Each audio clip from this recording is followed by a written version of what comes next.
तो बड़ी अच्छी इंटरेस्टिंग कॉन्वर्सेशन हुई थी हमारी बरतानवी हाई कमिश्नर के साथ पिछले घंटे में, और बहुत से सवाल जो आप लोगों के आते रहते हैं हमें रिगार्डिंग वीज़ा एंड ऑल, वो उन्होंने आंसर जवाब दिया है। अच्छा, फैसलाबाद में भी हमने आपको बताया बॉयलर फट गया है। सो वहाँ मलिकपुर में एक फैक्ट्री वाक़ है, वहाँ पे अब तक 10 अफराद जहाँ वहाँ हो चुके हैं, कई ज़ख्मी हैं। सो ये है सूरत हाल।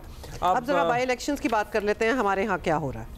पंजाब और खैबर पख्तूनख्वा में इतवार को ज़मीनी इलेक्शन का मैदान सजेगा। कौमी असम्बली की 5 और सूबाई असम्बली की 7 नशिस्तें, इन पर वोटिंग होगी। 23 नवंबर को NA 18 Haripur, NA 129 Lahore, NA 185 डेरा Ghazi Khan, NA 104 Faisalabad, NA 96 Faisalabad, NA 143 Sahiwal में ज़मीनी इंतखाब होंगे। फैसलाबाद के 5 और साहिवाल के 2 हलकों में भी ज़िमनी इलेक्शन होंगे, और इसी तरह सरगोदा, मियांवाली और मुजफ्फरगढ़ में भी इतवार को लोग वोट डालेंगे। मुस्लिम लीग नून का दावा है कि वज़ीर आला पंजाब मरीम नवाज़ ने 1.5 साल में इतना काम किया है कि नून लीग का नाराज़ वोटर भी उसे वोट देगा।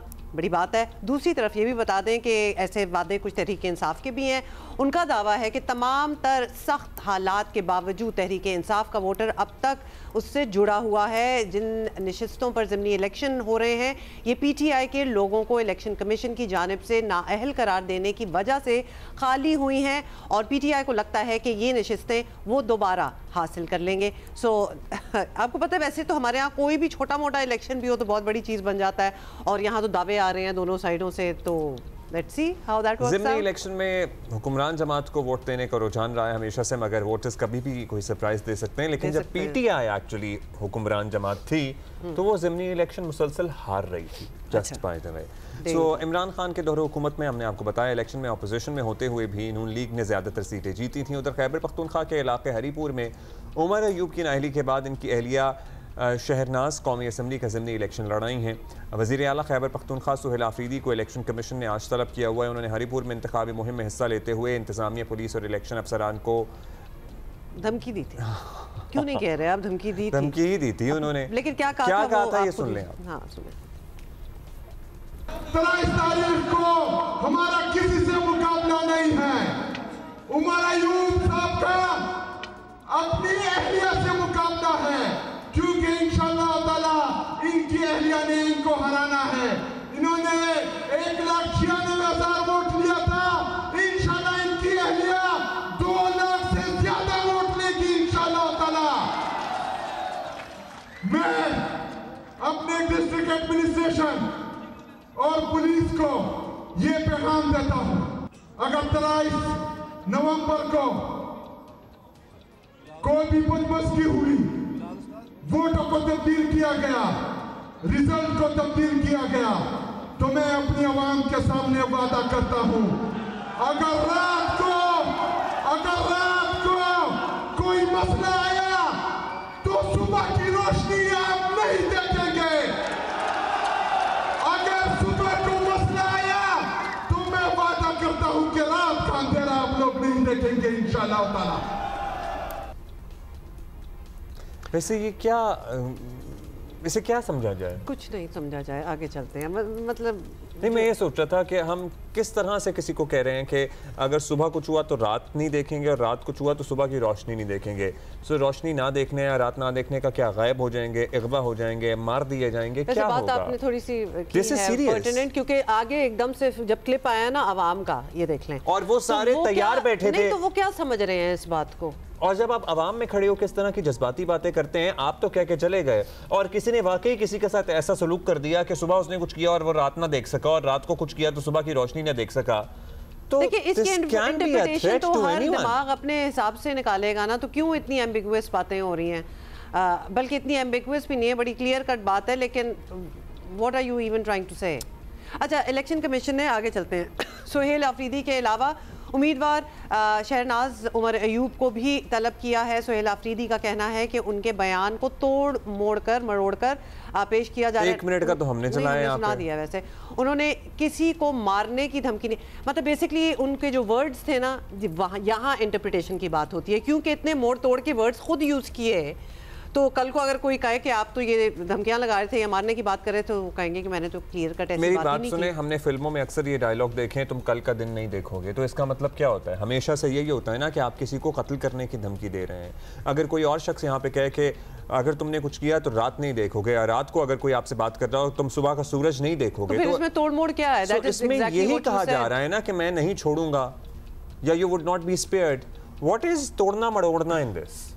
सोहेल वड़ाइच साहब आए, उनसे बात करते हैं और उनसे सोहेल वड़ाइच साहब हमारे साथ मौजूद हैं, पॉलिटिकल साइंटिस्ट हैं, सीनियर तज्जियाकार हैं। बहुत शुक्रिया वड़ाइच साहब। वड़ाइच साहब, परसों बहुत से ज़मीनी इंतखाबात होने जा रहे हैं संडे वाले दिन। अब पंजाब में और खैबर पख्तूनख्वा में भी बहुत सी नशिस्तें हैं जिन पर वोट डालेंगे अवाम। उमूमी तौर पर जो हुकूमत में हो वही फेवरेट होता है, लेकिन हमने 2022 में देखा था, 2022 में जब भी पीटीआई की हुकूमत थी तब वो हार रहे थे मुसलसल, और ज़्यादातर मुस्लिम लीग नून जीत रही थी। तो इस मरतबा आपको क्या लगता है? मतलब सरप्राइज हो सकता है पीटीआई की तरफ से? देखिए, इस दफ़ा बड़ी दिलचस्प सूरत हाल है।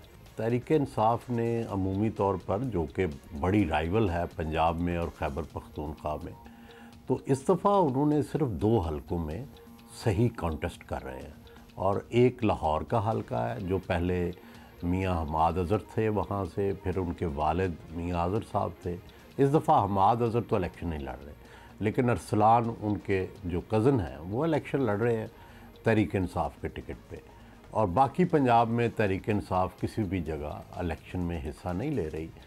इसी तरह हरीपुर का जो एक हलका है जहाँ से जो है अयूब खान साहब के पोते जो हैं वो MNA थे, वो D सीट हुए, अब उनकी जो वाइफ है वो इलेक्शन लड़ रही हैं।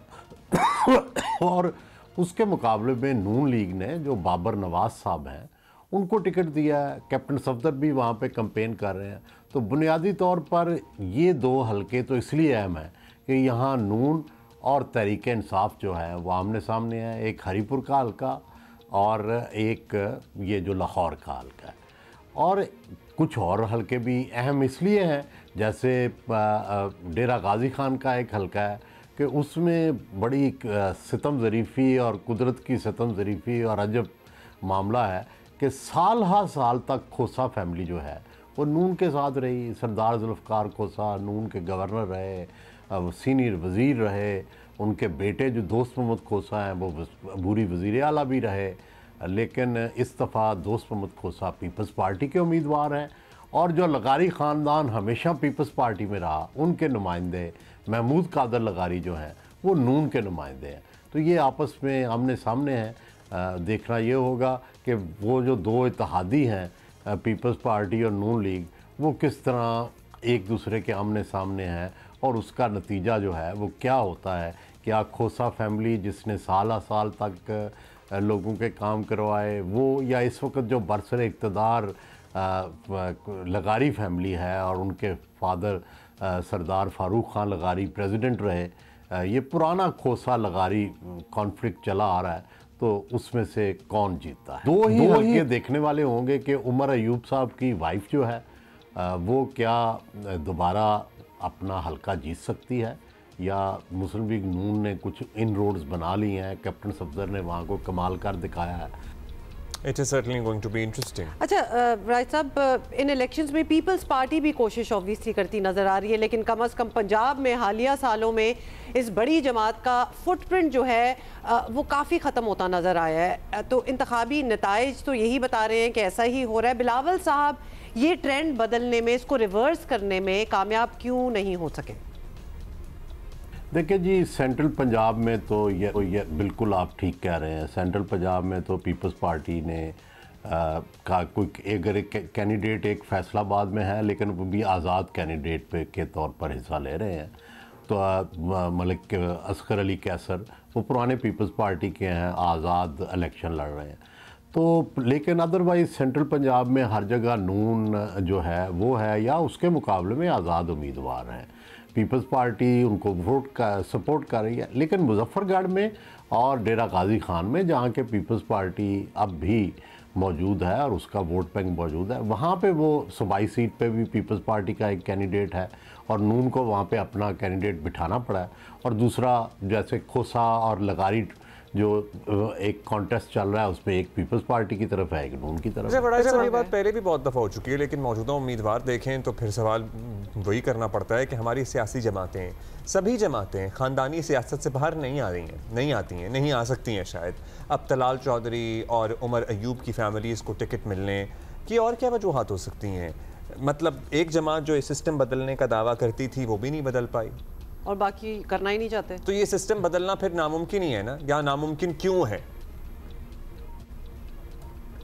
देखिए, इंतखाबी सियासत को समझने के लिए ज़रूरी होता है कि लोग ख़ानदानी तौर पर और शख्सी तौर पर शख्सियात से जुड़े होते हैं, फैमिली से जुड़े होते हैं। वो एक पूरा पुश्त दर पुश्त सिलसिला होता है, थाना सियासत की कचहरी होती है, शादी ब्याह पे आना होता है, अफसोस की जो महफिल है उसमें भी वो आते हैं। तो एक पूरा राब्ता होता है, इमोशनल बॉन्ड होता है, पॉलिटिकल बॉन्ड होता है, सोशल बॉन्ड होता है, उस ग्रुप में आप होते हैं। तो ये अभी तो सिर्फ ये तसव्वुराती है कि सिर्फ जनाब शख्सियात को निकाल दें। अमेरिका के अंदर, बरतानिया के अंदर भी शख्सियात और उनकी फैमिलियों के साथ लोगों की एसोसिएशन है।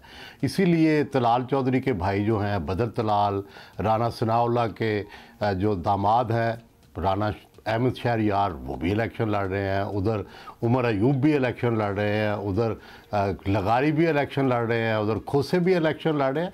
तो ये इसी तो अहमद अज़हर के जो भांजा है, जो मियाँ अज़हर के भांजे हैं, वो भी इलेक्शन लड़ रहे हैं। तो ये सारी पर्सनैलिटीज़ नोन हैं, उनके साथ लोगों की एसोसिएशन है। तो मेरा ये ख्याल है कि अगर इलेक्शन लड़ के कोई भी आए, चाहे वो किसी का बेटा है, भांजा है, भतीजा है, इलेक्शन है ओपन, उसमें जो भी आ जाए, जिसको लोग पसंद करें उसको हो जाना चाहिए। ऐसा बात तो वही होगी ना, किसी का बेटा है, भतीजा है, भांजा है, लेकिन ये नाम है उन्हीं फैमिलीज के, मतलब ये रैंडम भतीजे भांजे नहीं है किसी के, इन्हीं को टिकट मिलते हैं। These are the Xhosas and the लगारीज एंड मतलब दीज आर द नेम्स। बात तो सारी वही हो गई। डिस्कस किया कि हमारे यहाँ ही नहीं, सिर्फ अमेरिका में भी इस तरह एसोसिएशंस होती हैं, खानदानों के साथ, लोगों की फैमिलीज के साथ लोग